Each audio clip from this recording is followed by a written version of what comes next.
this plugged in? Huh? This is not. Okay, it seems to be recording something. Hopefully it will come through.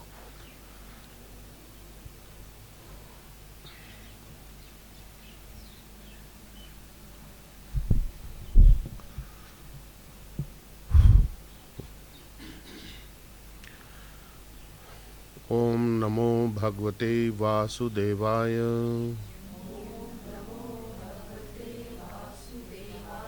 Om Namo Bhagavate Vasudevaya. Om Namo Bhagavate Vasudevaya.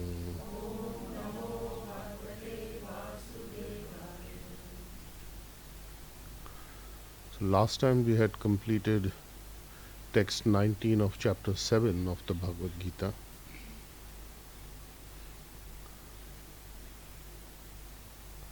And this is the chapter about realized knowledge, or the nominal knowledge compared to the phenomenal.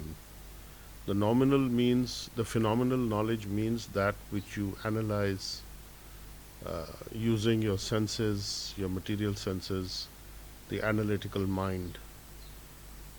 And the nominal is that which is not knowledge that is not coming from the analysis. It is a realized knowledge. So that is Vigyan. So Gyan and Vigyan. So this is self-realization or realization of the truth knowledge. And Lord Krishna is speaking to Arjun here and giving him this information. And the last, in text 19, the last information he gave was Bahunam Janmanam Ante Gyanvan Mam Prapadyate Vasudeva Sarvamiti Sa Mahatma Sudurlabha. So after many births, and a person who has true knowledge, he surrenders to me, Vasudeva, surrenders to me, Vasudeva. Vasudeva means the cause of all causes, the source of all sources. And Vasudeva Sarvamiti, that I am actually that.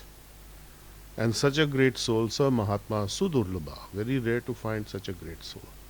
So the greatness of the soul is in realizing his own position and his relationship to Krishna, and the fact that Krishna is the Supreme Personality of Godhead, of all the various expansions that he has, that are the Swayam avatars.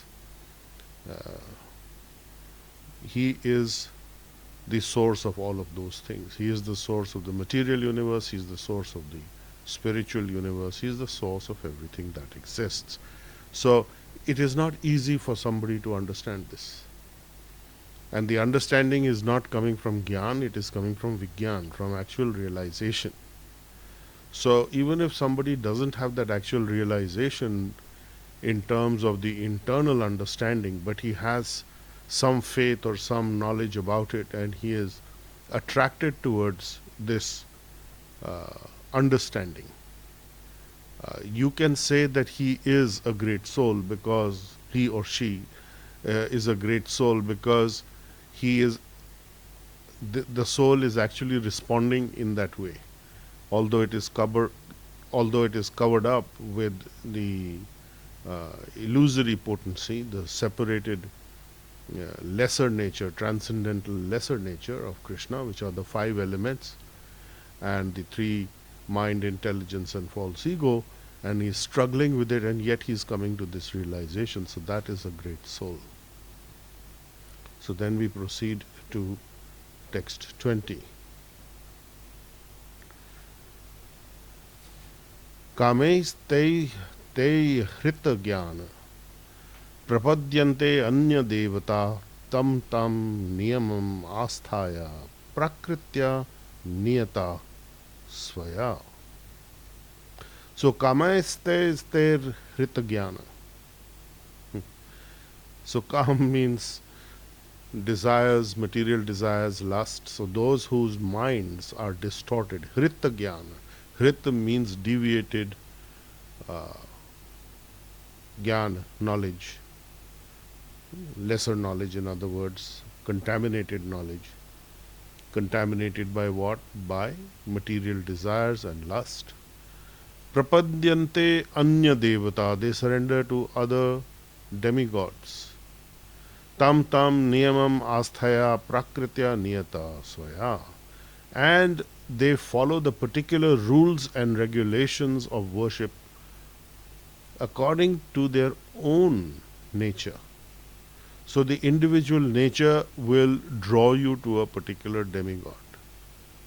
So basically, demigod worship is in the mode of ignorance and passion combined. We want to achieve something, we are enthusiastic to get some material desire fulfilled, and we are ignorant as to the fact that the demigods are only a canalizing agency or a channelizing agency of the Supreme Krishna. And their power all comes from Him. He is the central powerhouse.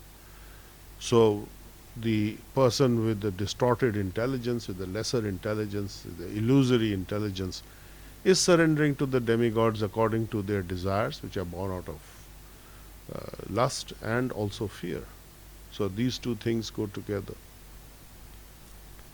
And they worship them according to the particular rules and regulations for worshipping the demigod, and according to their own nature. So they are drawn towards that.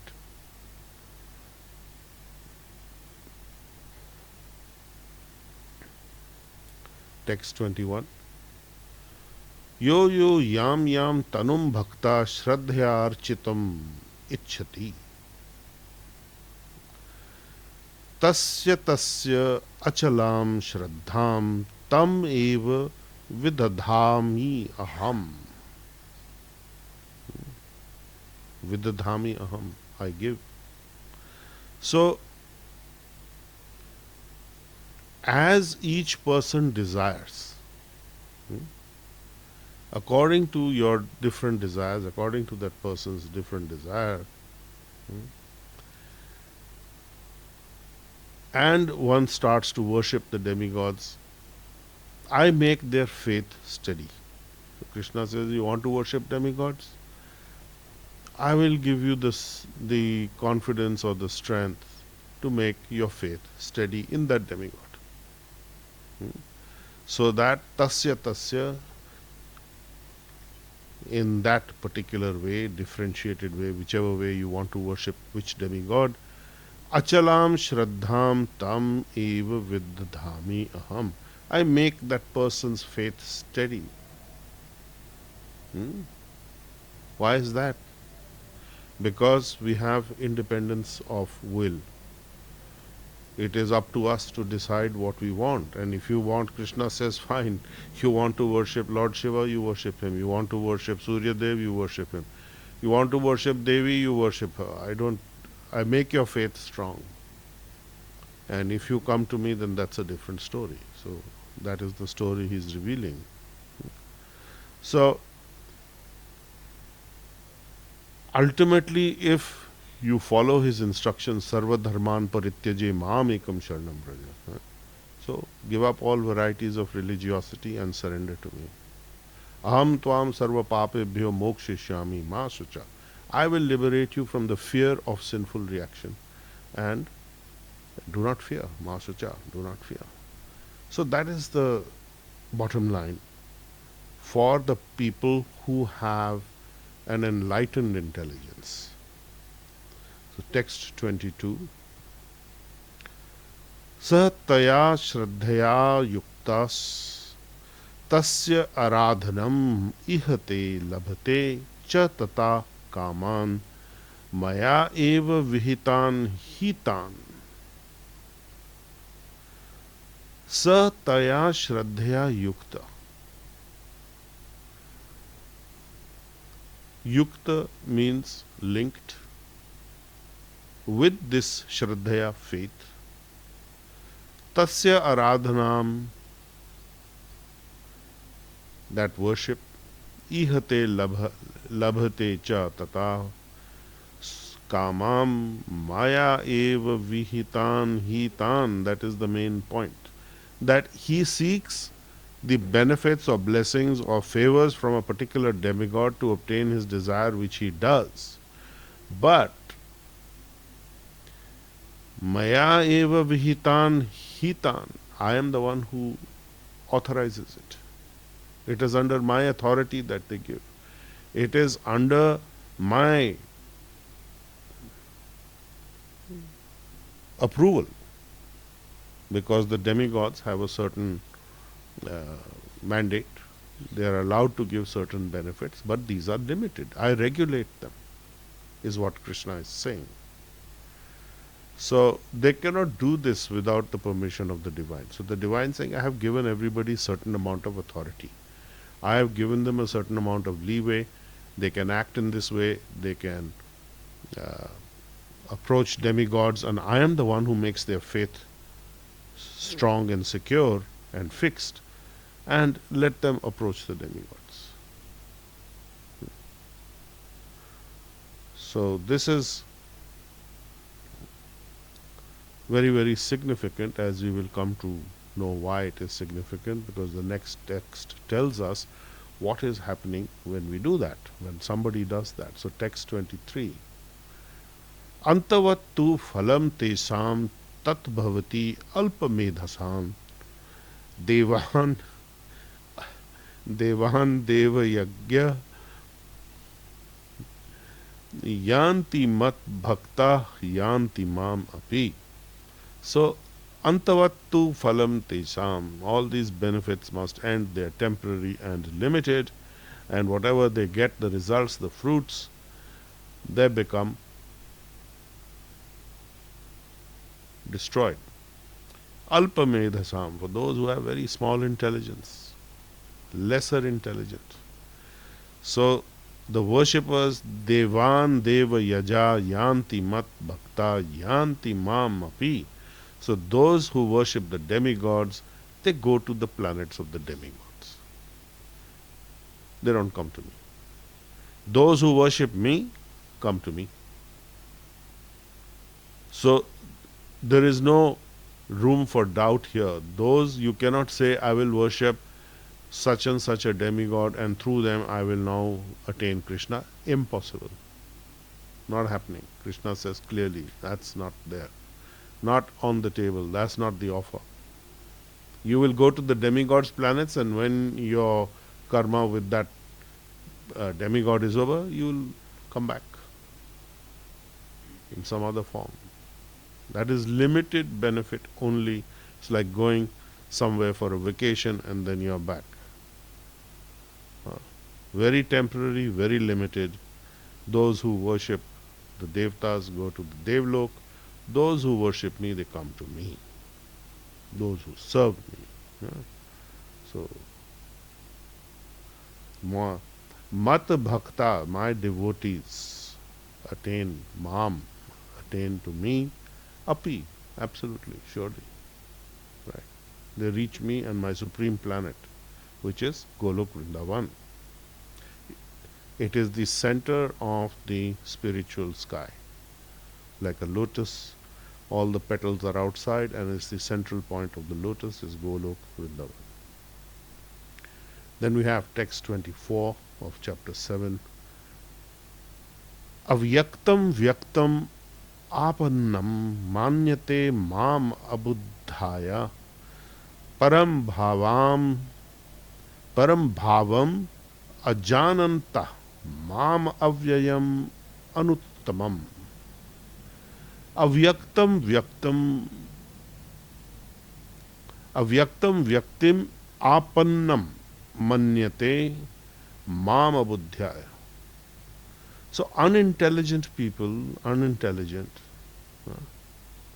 abuddhaya is less intelligence, lower intelligence, no intelligence, who know me not, think that I have taken on this form that you see me today, apparently like a human being. And due to this very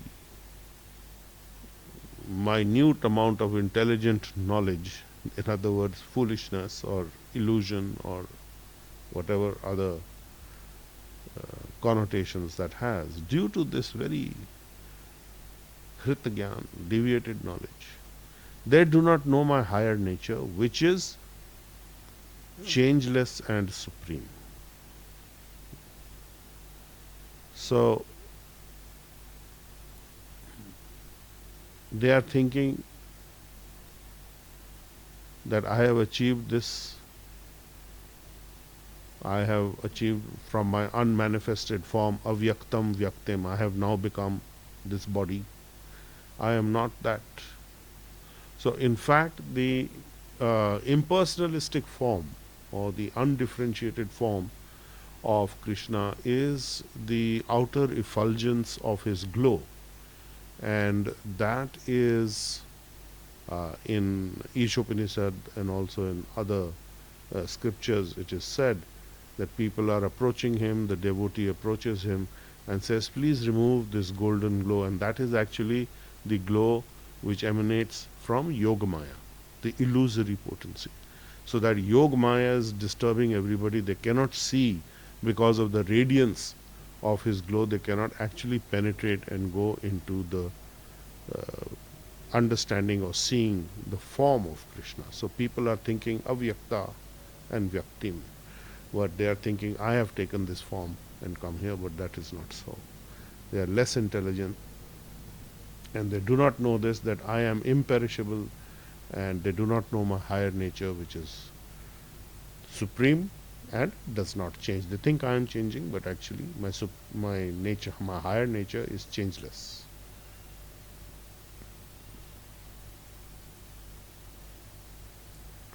Text 25. Na aham prakasha sarvasya yogamaya samavrita mudho ayam nabhi janati lokamam ajam avyayam.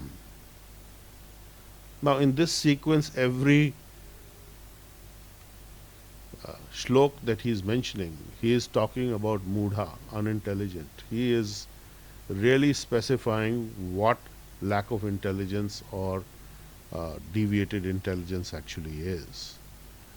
So he is very clear about it. He is pulling no punches. He is telling Arjun very clearly that these people of the unintelligent sort is what their understanding is. And then he says, Na aham prakasha sarvasya yogamaya samavrita. I do not appear to everyone because my eternal creative potency, yogamaya, because I am covered by that. And so the whole world is deluded. Mudha, foolish. Mudha ayam na abhijanati, the foolish cannot understand me.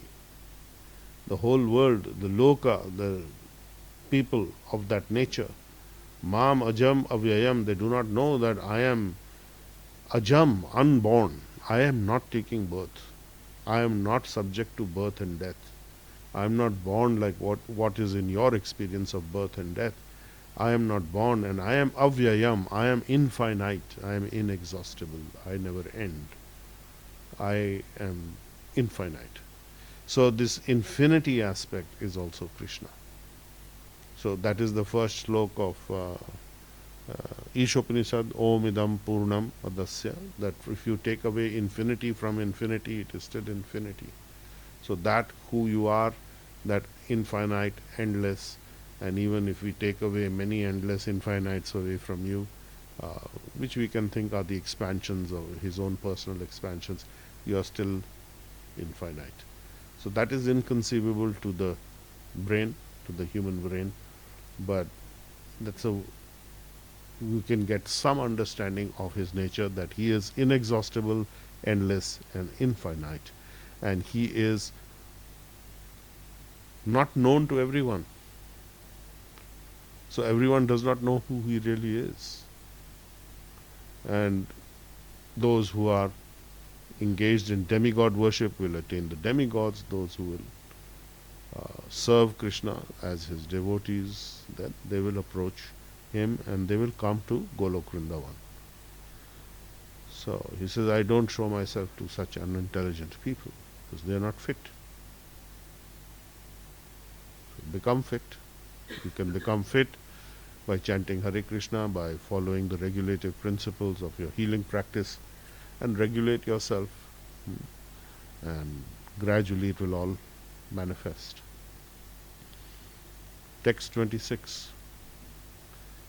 Veda aham samatitani vartamanani cha arjuna bhavishyani cha bhutani mam tu vedana kaschana. Veda aham samatitani vartamanani cha arjuna bhavishyani cha bhutani mam tu vedana kaschana. Ved, the word Ved means knowledge or to know. Ved aham sama. I, who am the Supreme Personality of Godhead, I who am the source of all sources, I know everything that has happened equally, atitani in the past, vartamanani in the present, cha bhavishyani, cha Arjuna bhavishyani, and in the future. I know past, present, and future equally. I know it all. The past, present, and future. I know what is happening, and I know what has happened, and I know what is yet to come. And I know cha bhutani, I know all the living entities. I am in full knowledge about them, everything that they do, everything that they are, everything that they have been, and everything that they will be, and everything. I know everything about them. But mamatu veda na kaschana, no one knows me. I am not known. So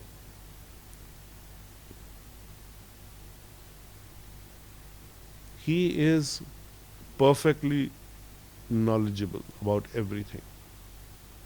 There is no dearth of knowledge. There is no end to him. There is no beginning. Aja, he is unborn.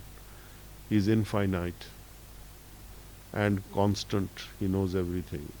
But the living entities do not know me. So the living entities who are under the spell of his superior nature, the Maya, Yoga Maya, they do not know me. Text 27. Ichha dvesha samuthena dvandva mohena bharata sarva bhutani sammoham sarge yanti parantapa. Ichha deva samuthena dvandva mohena bharata. Desire, hatred, duality is born of desire and hatred. They are overcome by delusion because of this, Bharat. And this is their position when they are in the material universe. So this material universe is my separated lesser transcendental nature. 5 elements, man, buddhi, ahankar, basically is what the living entity is struggling with. And they are born into this delusion. So therefore, when you get connected to the Brahminical energies, or you get the initiation into Brahminical energies, the transcendental energies, also the Reiki and the KQ force being Brahminical energies, you are considered twice born. Once you are born from the material parents, and the second birth is coming from the spiritual master. So this is the reason that people are born, because in the moment they appear in the material world, which is being generated by their desire to enjoy and to get some benefits, material benefits out of lust and desire, as Krishna has pointed out earlier, they fall into illusion because of this propensity, Ichha dvesh, hatred, separatist, I am better than you, he is worse than me, and so on, and desire to lord over the material creation. So they are very engaged in this kind of business. Text 28. Yesam tu antagatam papam jananam punya karmanam te dvandva moha nirmukta vajante mam dridvrita. Yesham tu antagatam papam. But those people who have antagatam, completely eradicated the papam, sinful actions, and who are freed, the pious, punya, by previous activities, punya karmanam, by previous pious activities, te dvandva moha nirmukta, they are free from the delusion of duality, dvandva, differentiation, and they worship me, bhajante mam dridvrita, with determination, with absolute determination. So they are free from moha, and they are free from dvandva, duality. So what does that freedom from duality mean? It means that understanding which previously Krishna has mentioned in the previous chapter of Bhagavad Gita, which we studied, that the individual who looks within and finds that divine aspect within himself, the soul and the super soul, and by comparison with others sees the super soul in others, he is my best servant. He serves me well. Bhajate mam. Bhaja means to serve. Right? So then he serves me with determination. So as the knowledge increases, as the illusion starts to disappear because of previous pious activities, the pious become free from moha, delusion, and they bhajate mam dridvrita, they serve me, they worship me with determination. Now bhaja does not mean worship exactly, that is archana. Bhaja means one who serves. So the word bhakti means the one who serves me best also. So that is the proper understanding, that the people who are in that situation of having done many pious activities in many previous births, in other words, their sinful reactions are over and they worship me. Now this is very significant. They worship me, they serve me. The significance of this is that although you are still in the material world, such people are still in the material world, he is considering them freed from delusion, and in other words, freed from karmic reactions. So earlier also he talks about being freed from karmic reactions. So they become free from binding consequence karma. They are already free. So Brahmins, healers, by whatever name called, they are already free. It's a matter of time. So if you stay with the process, it's only a matter of time that they will come to me, is what he's saying. Then we have text 29.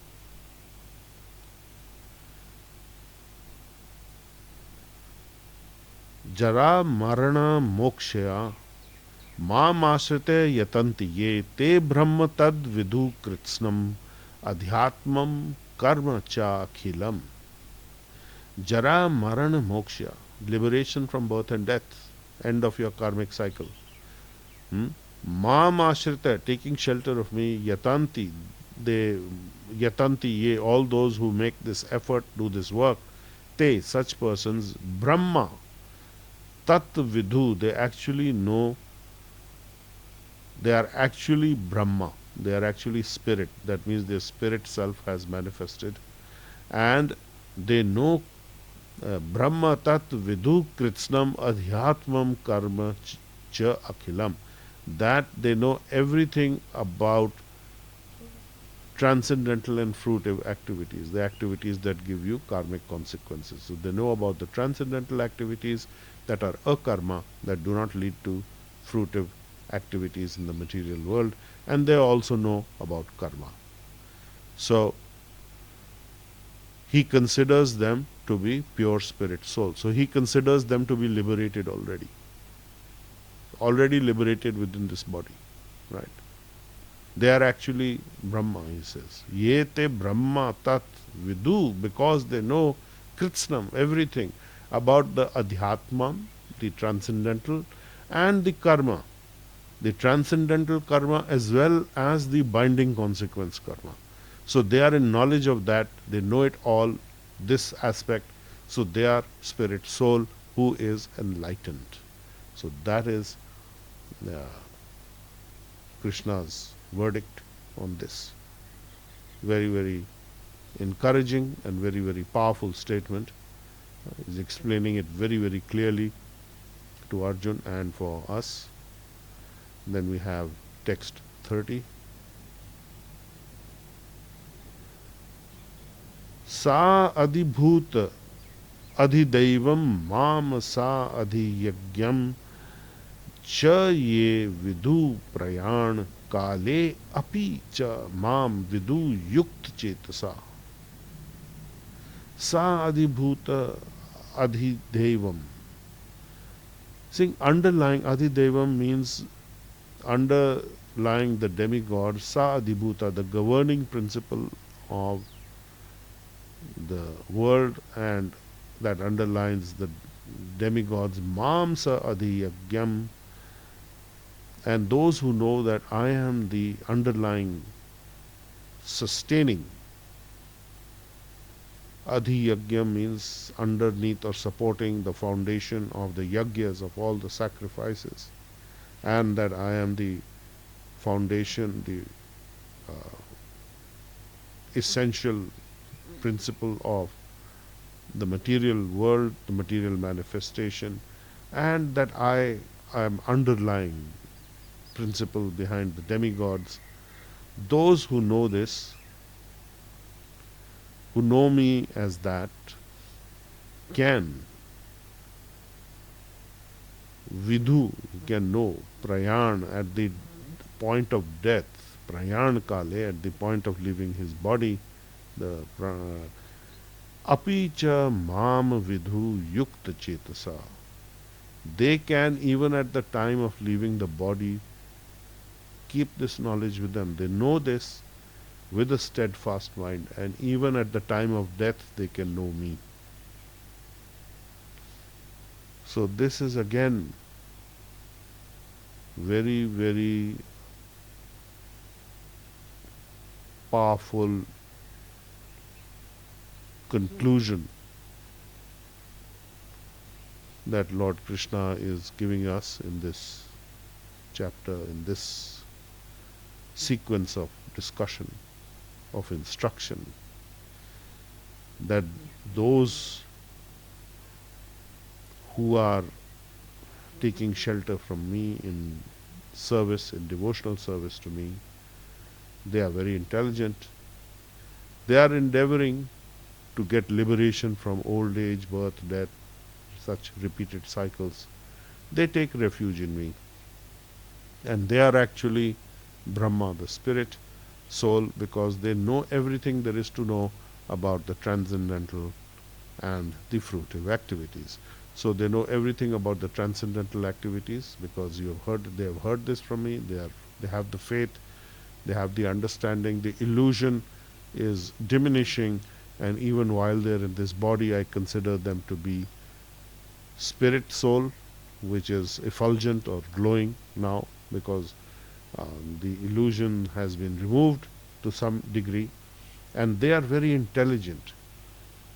So when you engage your intelligence, even in harmony with what Krishna is saying, then the elements also become favorable.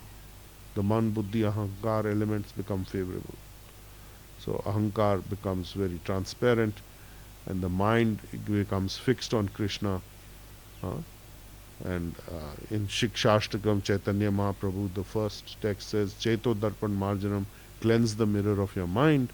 And that is by all these methods of healing and also, of course, of chanting the Maha Mantra, which is very, very important, the Maha Mantra, to cleanse the mirror of the mind. Hare Krishna, Krishna Krishna, Hare Hare, Hare Ram, Ram Ram, Hare Hare.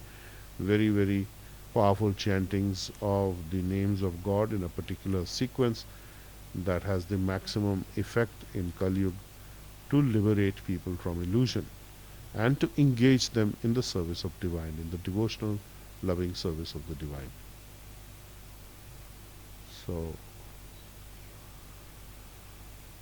Sadhibhuta Adhidevam Mam Sa Adhiyagyam Chaye Vidhu Prayana Kale Apicha Mam Te Vidhu Yukta Chetasa.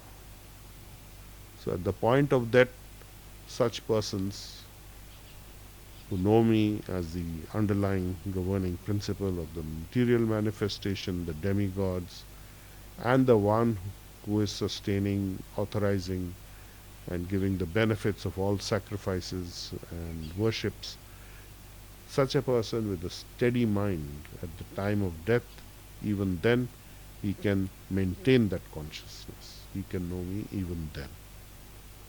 Okay.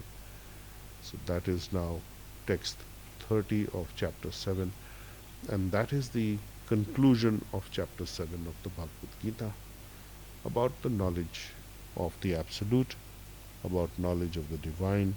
Very, very nice confidential knowledge, clarifying all doubts as to what is the position of the demigods, what is the position of the living entities, and what is Krishna's position. So if we have any questions, can answer, can put on the mic, and it's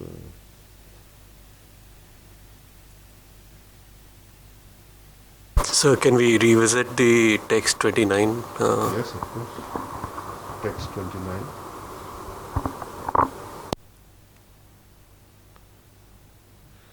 Jara Marana Mokshaya Jara Marana Mokshaya Mama Ashrita Yatanti Ye Te Brahma Tat Vidhu Kritsnam Adhyatmam Karma Cha Akhilam. So at the intelligent people are endeavoring for getting freedom from this constant cycle of birth, death, old age, and disease, and they take refuge in me in devotional service. So Krishna has earlier said 4 types of people approach me: Artha, Artharthi, Jnani, Jigyasu. So everybody is motivated to come, which is fine.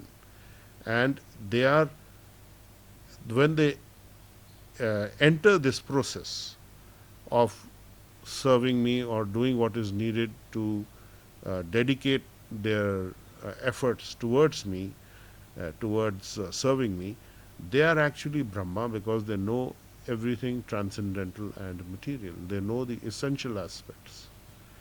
So they know what is the transcendental. In other words, they know that they are not this body. They know it perhaps not completely, but because they are still in some illusion, but they are getting to know this. They are beginning to know this. So there is no loss. So even in this body, while they are there, they're in some kind of illusory state, and they are in this body which has a limited time, or it has a time in which they have to be in this body. Even then I consider them to be actually spirit. And what does that mean? That I mean that they are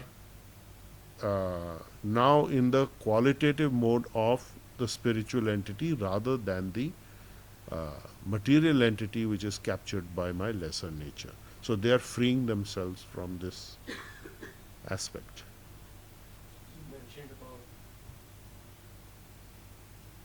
You mentioned about transcendental karma.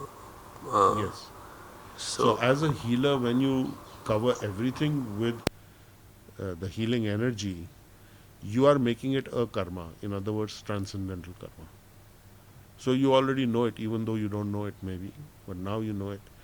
What does that mean? We are saying that it is getting rid of binding consequence karma. We don't say it is getting rid of karma or karmic consequences. We are saying it is getting rid of binding karmic consequences. We have always maintained that. Which means this, that you are not going, you are freeing yourself from the necessity to come back to this material world.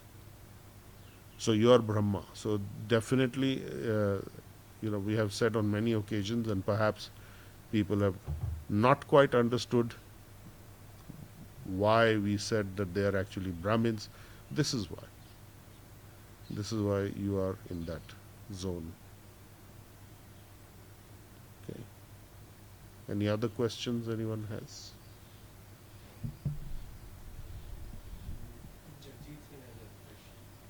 Yes, you can. The mic can be turned on. You have the mic so that we can record him. Can't hear you. Jagjit, you may ask your question now. Okay, let him type it out, or somebody else has another question. Michael Goldberg in the beginning of the lecture said, Good morning, Master. Okay, good morning. So anybody here has a question? Yeah, you can give her the mic.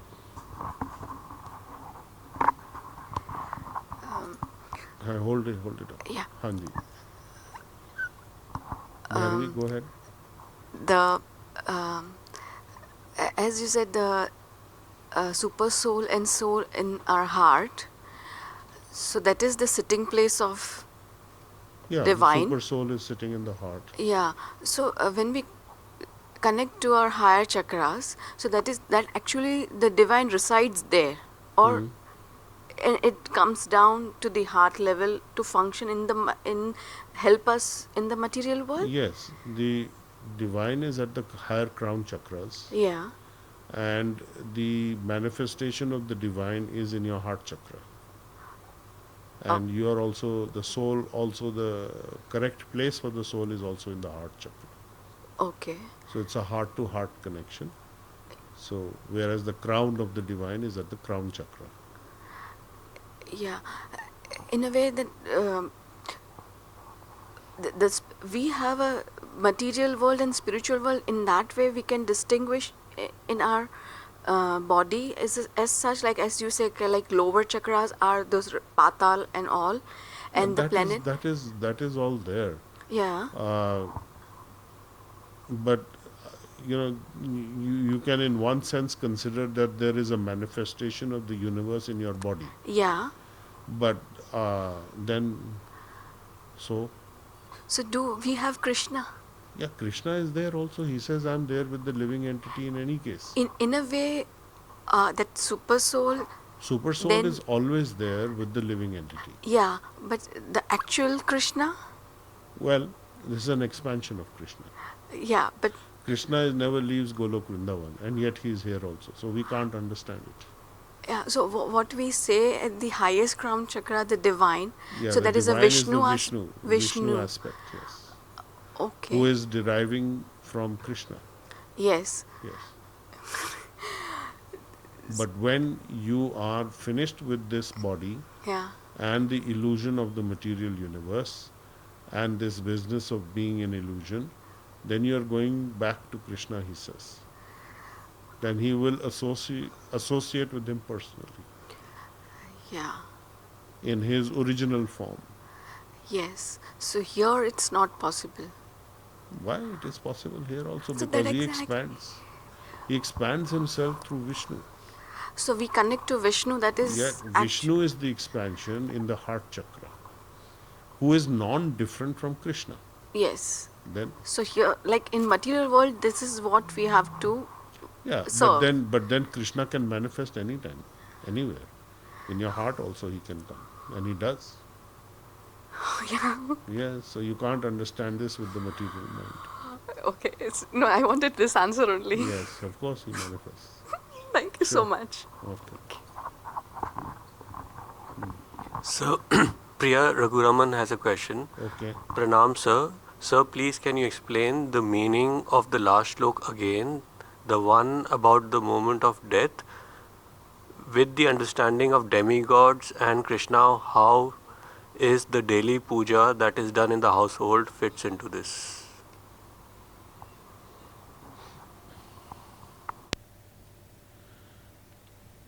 Household daily puja, worshipping the demigods is as per your tradition or your culture, whatever you brought up in. It may be different for different people.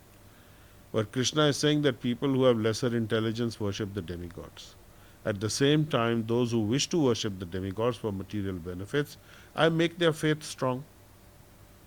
And they should know that basically the benefits they are getting from the demigods are actually sanctioned by me, and I am the source of those benefits. The demigods don't have any independence. They are working under my jurisdiction. They are working under my mandate that I have given them. So if somebody wants to worship demigods, they may worship it. But the person who is actually in knowledge will come to me directly, is what Krishna is saying. So he has given you a choice.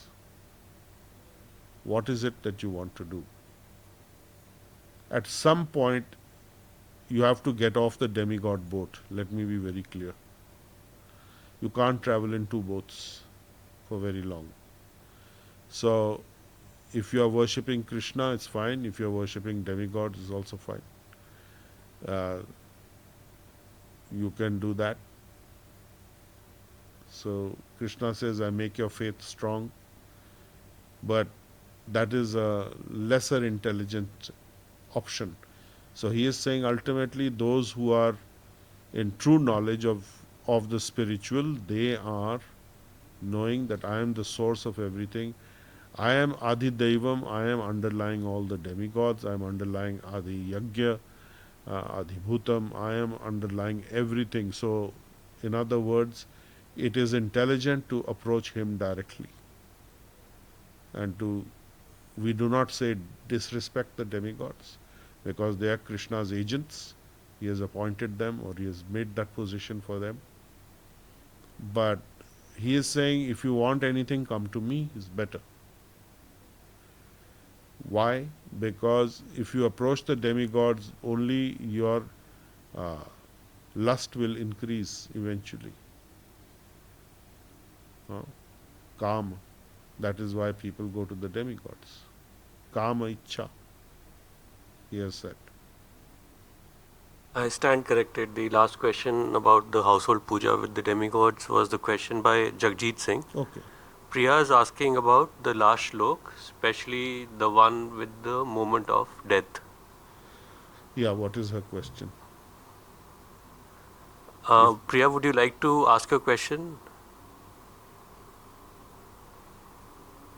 Let her type it out if there's no...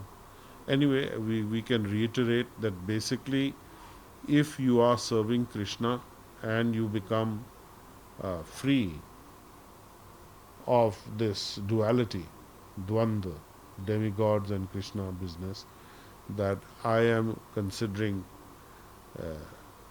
this aspect only, what I have just explained here. Krishna has explained that he is the underlying principle of Adi Devam and Adi Bhutam and Adi Yagya, that he is the principle governing all of this. Then such a person who knows this and he is working like this to worship me or to serve me, at the time of that he will certainly remember me. That when his mind is so engaged, his mind is so steady, then at the time of death he will certainly remember me. So it's not difficult to remember Krishna if you have this activity going on in your life. As healers, you are constantly sending this healing energy from the divine heart to your heart to the heart of everything that you are sending healing to. So you are having that Vishnu connection in any case. You are working with that. You are working with the universal life force energy, which is Reiki and the KQ force. So the only thing missing is the understanding now. So that understanding we are giving you, and you should study the Bhagavad Gita in light of what we've told you, and you will begin to understand this very easily. There is no confusion, there is no duality. Everything is originating from Krishna, everything rests in Krishna. Krishna does not rest in anything. He is the ultimate rest for everything. He is the source of all sources. Vasudeva Sarvamiti. Vasudeva means one who is the source of all sources is Vasudeva. Okay, so yes. This demigod thing, what I understand, in a way from my life, that till I did not know Krishna, the demigod helped me as a stepping stone in a way to guide me in that direction. But once I know Krishna, then I'm worshipping Krishna, then that is sufficient. Yes. That is my It is understanding. sufficient. It is sufficient. If the demigods guided you to Krishna, very good. But if you are worshipping the demigods, you will end up in the planet of the demigods only, which is Yes. temporary benefit. Yes. But if you are serving and worshipping Krishna, then there is a eternal benefit. There is no loss. Whatever you do is not going to go away.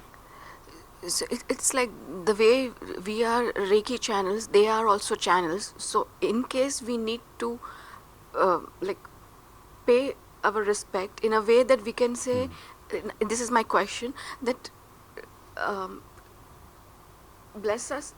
That's the only way to show the respect to the demigod, or What do you mean show the respect? But if by that you mean that I should do demigod worship, no. no. In a way, we have gone to someone's place at the puja, Yeah. and Why have you gone there? it's a social gather and all. Yeah, of course you must show respect. So Absolutely. we can pray them that bless us so that we can serve Krishna better. Yes. So that would suffice that. Yes. Okay. And this desire aspect, in a way, I always wonder that why we left Krishna and we came over here.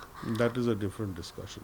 Okay, Why okay. you left him and came here is a different discussion. Okay, We'll stay on point on what he's saying. okay. Thank you You so came here because of kama ichha, desire to enjoy the material universe as a lord and master, as a controller. So that is why you came here. Krishna mentions this. But that is expansion of that discussion is a different topic. Okay. Thank you so much, sir. Any other last question here? Jagjit Singh says gratitude. Okay. All right. So now we will conclude here.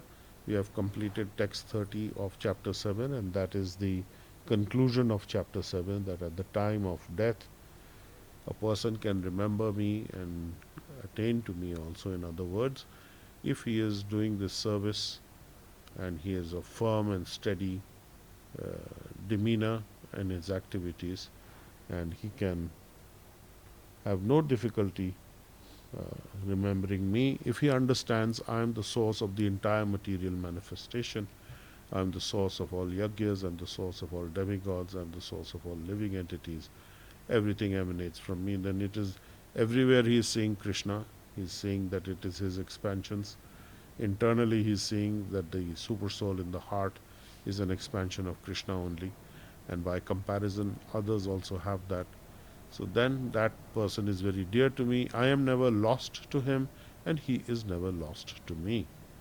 So when you see Krishna in yourself and or his expansion in yourself and in others, then Krishna is not far. He is right there.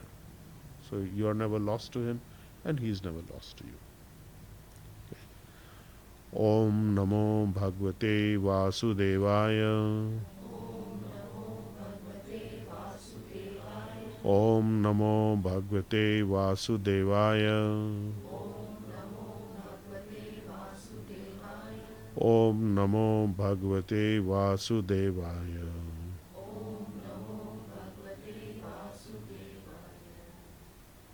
Okay.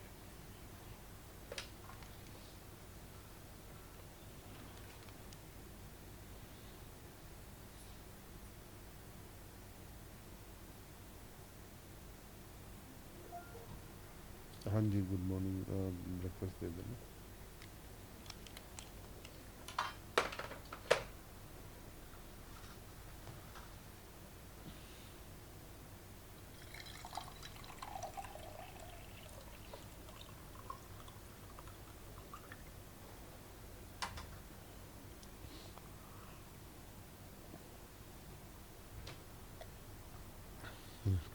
Next time, even at the end, switch on the mic so that we can record the people. That's their saying.